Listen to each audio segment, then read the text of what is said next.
Do I feel like I ignored the red flags because I wanted a family and I didn't want things to change? I definitely tried hard to ignore the fact that he clearly didn't want to be around me.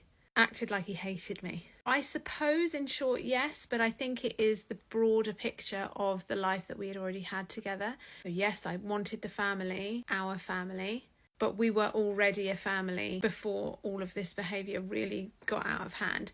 There'd been lots of issues before we had kids, but they were very, very much, you could just easily chalk them up to like that's what lots of people have. Nothing massively glaring, like wrong or unsafe until kids were part of our lives. But yes, I was definitely conveniently ignoring the red flags because I didn't want it to be true.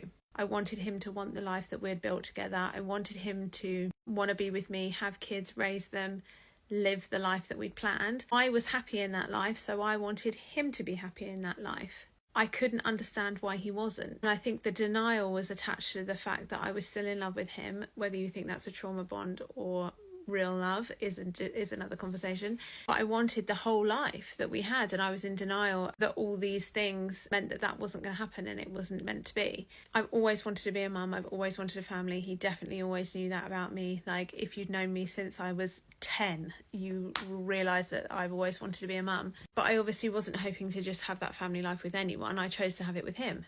Obviously, I made the wrong choice, but I definitely was ignoring it, not treating it seriously. You know the phrase, when people show you who you are, believe them. I didn't believe it for a really long time. And then when I did believe it and I started to realise how bad things were, I also realised how trapped I was. So it was a vicious cycle.